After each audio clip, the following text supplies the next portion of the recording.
طيب عشان النقطه دي مهمه جدا جدا، يعني ممكن تبقى ده من النقط في البودكاست. اوكي. ازاي حضرتك حصلت على المنحه؟ آه تبس تقريبا سريعه انا ممكن. كنت بقعد تقريبا سنة ونص على المينيمم يعني. مم. ماشي. بقدم على منح كتير كتير في كل دولة في العالم، يعني في اي مكان في العالم كنت ببقى قدامي منح انا بقدم عليها. تمام. تمام. خلاص انا خدت القرار ان انا عايزة اسافر. ماشي. فبتقدم، لان انت مش هتسافر بفلوسك، انت مش التكاليف غالية جدا، فعاوز منحة حد يعملك سبونسر ان انت تسافر. مش حد، هو بيبقى جامعة يعني نفسها. الجامعه هناك. بالظبط. فبتقدم، بتدخل على النت وتدور على مواقع على النت، وتدور على في ألمانيا، في هولندا، في أمريكا، في انجلترا، في حتت كتير جدا، بتقعد تدور كتير كتير كتير لحد ما في موقع معين ممكن تقول لحضرتك؟ والله بس انا فاكراه كنت اللي في انجلترا اللي قدمت فيه او اللي لقيت المنحه اللي انا سافرت عليها دي كان jobs.ac.uk. jobs.ac.uk. ممكن ما نحطه في الكومنت برضه. تمام. يعني لكن اللي انا كان برضو في حاجه تانية في المانيا او في هولندا بموقع برضو زي ده، بس انا مش فاكراه. تمام. فهو اكيد بيبقى في موقع للمنح لكل في دول بيبقى معروف منها مشهور المواقع موقع تبع. معين بيقدموا فيه. مش بس كمان المواقع، انا كنت بدخل على الجامعه نفسها اشوف التخصص نفسه واشوف اعلانات الجامعه نفسها. فهو كان خلاص انا هسافر يعني اسف. يعني هسافر.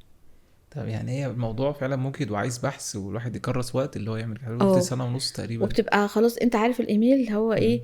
we are ايه كام ريجكشن بقى. كام كتير جدا. هو بيبقى we are sorry to inform you that او unfortunately you didn't get كتير يعني ريجكشنز او كتير. انت هو انت بتقرا الباراجراف الاولاني، هو بيشكر فيك في الاول، وبعدين انت بتسكاب بقى كل الحاجات دي وتنزل للاخر عشان تقول unfortunately you are rejected يعني. فانت يعني بتدور عليها. لما يشوف الريجكشن الكتير لا يكمل اكيد.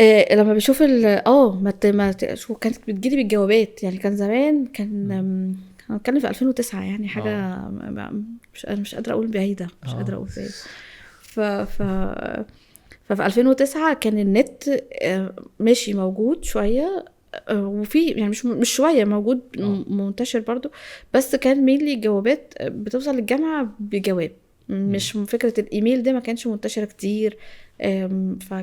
فكانت بتجيلي جوابات كتيره يعني، تبقى فرحان بقى الجواب بس ريجكشن. طب كان انجلترا حضرتك اخترتيها ولا حسب اللي جت يعني؟ هي اللي جت.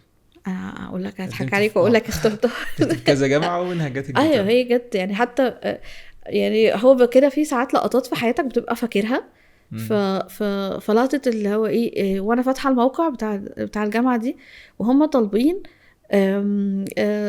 CO2 storage جوه الصخور ومش عارفه ايه. طب ده يعني تخصص بعيد شويه، مش يعني ايه، مش اللي هو الحاجه اللي انت عارفها كومن. لا او مش انت يعني انت عندك البيز بتاعتها هتعرف تمشي فيها. بس طب انا عاوزه حاجه ليها علاقه حاجه تانية مختلفه مش ده. طب اقدم، طب ما اقدمش. هي ايه امبريال كوليدج دي اصلا؟ فاهمه؟ انا كنتش عارفاها. فطب ما اقدم، مش هخسر. قدمت بجد. الحمد لله.